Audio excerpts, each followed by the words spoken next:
So, a day in my life nga tayo for today's video. I-share ko nga sa inyo kung paano ko ginagawa yung pantambil na sako dito sa babuyan. Dahil sira-sira na nga itong mga pantambil na ito. At nagatuho na nga dahil sa ulan initi na nga din kailangan na nga ulit gumawa. Para kapag lumakas ang hangin at kagaya nga yung may bagyo, may iwasan naman natin mabasa yung ating mga mami pig. Napakadali lang naman na rin gawin. Kailangan nga lamang natin ang mga sako na pinaglagyan ng mga pakain sa baboy. So, kapag gumagawa nga ako nito, pinipili ko nga yung mga butas-butas at medyo may sira. Itong mga sakong ito ay nabebenta nga rin 7 isang piraso. Sayang din naman nga at pandagdag nga rin pampakain sa baboy. O pambili ng mga bagay na kailangan nga sa pag-aalaga. Sunod nga natin kailangan ay yung mga nylon na tinanggal nga rin natin dyan sa mga sako. Ganito na nga lamang ang ginagawa namin kaysa bibili pa kami ng pantambil. Ay mahal din naman. At the same time, napakadali din naman kasing magato. Yung pinupwestong ko rin naman kasing ito, ilalagyan nga rin ito ng kural kaya ito'y magkakaroon din ng bubong. Kaya nga lamang sa ngayon ay hindi mapagawa at maraming ang pinagkakagastusan. Hindi pa maipagawa-gawa. So, sa pagtatahi nga lamang ng sakoy, para ka rin lamang nagtatahi ng damit. At syaga nga lamang sa paggagawa ng garni at talagang para lamang makamenos-menos. Sa panahon kasi ngayon, kung hindi mo pagtsatsagaan, hindi ka makakaadhika. Mag-alas 4 na nga ng hapon dyan at kaya ako'y dali-dali na nga nagtatahi. At talagang nagpipiyaga ka na nga ring mga alaga naming baboy. At talaga namang nakakarindi at akala may maglalabasan sa kanilang mga kulungan. Nang ako nga hindi na nakatiis at ako'y naririndi na talaga, akin na nga silang isa-isang pinakain. Ari naman mga ginagawa ko rin napapakagaan lamang para sa akin. Kaya ako na nga lamang gumagawa. Ako ang tagapakain at ang asawa ko nga ang tagalinis ng kulungan. At naisipan ko rin kasi talaga na kailangan ko matutunan yung mga ganitong bagay. Para at least aware nga ako sa mga ginagawa namin dito sa bahay. Hindi naman kasi pwedeng asa ako at hindi naman din nga ako sanay na ako hindi kumikilos. Dahil simula nga na ako'y makagraduate at talagang ako'y nagtrabaho na ng trabaho. Noong una talaga na ako'y nagbababoy din at ako'y nandidiri pa. Pero ngayon talaga ako'y nasanay-sanay na at kahit yung pupo ng baboy ako na minsan na nagdadako. Sa panahon kasi talaga ngayon na bawal na maging maarte. Dahil talaga kapag maarte ka, hindi ka kakain at hindi ka kikita ng pera. Kaya talaga yung mga hindi ko nakasanayan, kailangan ko talagang gawin. Maraming nga rin nagtatanong sa akin kung bakit hindi na ako bumalik sa ibang bansa. At kung pwede ba akong bumalik? Na totoo lang, pwede naman akong bumalik pa sa ibang bansa, sa Taiwan kung saan ako nanggaling. Kaya lang sa ngayon talaga, kailangan ko muna magpahinga dito sa amin. Kung dati ang mentality ko ay pera-pera, trabaho-trabaho, ngayon hindi na muna. Dahil talagang aking nasa isip ko sa ngayon ay bumuo muna ng pamilya kasama ang aking asawa. Medyo nadidelay nga lamang yung aming goal ng aking asawa. Pero okay nga lamang at napag-usapan namin pagkasyahin kung ano meron lamang kami dito sa Pilipinas. At saka na nga lamang ulit kami umalis kapag kami nga ay meron na.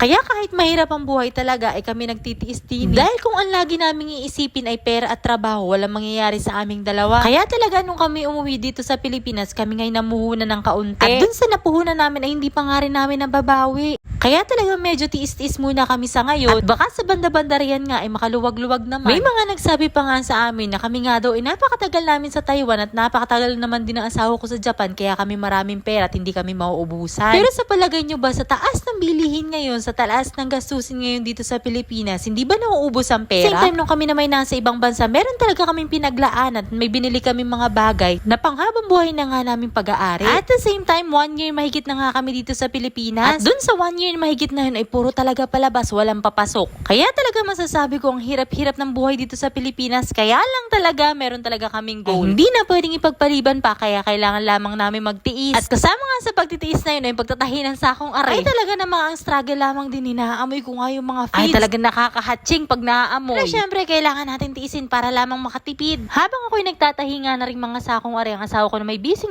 sa pagtatanggal naman na rin tambil na aring nasa aking likuran. Kanya na nga daw tatanggalin para pa mamaya pag natapos ko nga aring tinatahi kong sakoy, kanya na nga lamang ikakabit. At parang hindi na nga kami abutin ng gabi sa pagkakabit na rin. Natapos ko na nga tahiin yung 16 na sako. At napagdugtong-dugtong ko na nga para nga maikabit na nga din sa aming harap ng aming kural. Kapag may mga bagay nga kaming gustong gawin ng aking asawa, talagang tandem kami. Yun lamang talaga ang kagandahan sa aming mag-asawa kasi napagkakasunduan nga namin at napapag-usapan. Pero minsan dumarating talaga sa punto na kami may mga hindi napapagkasunduan din at talaga nagpapanggigil din kaming dalawa. Pero minsan nga lamang yun mangyari. At madalas naman talaga kami magkasundo palagi. Dito nga sa puntong to, pinahawakan niya nga sa akin yung kabilang dulo. Pero dahil nangangali na nga ako, nagtinanong ko siya kung pwede ko nga bitawan. At ang kasagot-sagot nga sa akin ay ayos lamang naman daw. Bakit ko daw hawak-hawak? Hindi naman talaga halatang gusto niya akong pahirapan Kaya aking binitawan at sinabi ko nga sa kanya siya na nga ang bahala din at ako'y naiiyamot na. Sa punto nga yan ay iniwan ko na nga siya at ako'y maliligo naman. At pagbalik ko nga ay na nga nakita ko'y ayos na nga yung aming tambil. So yun na nga aking tinahing sako, talaga naman sulit na sulit.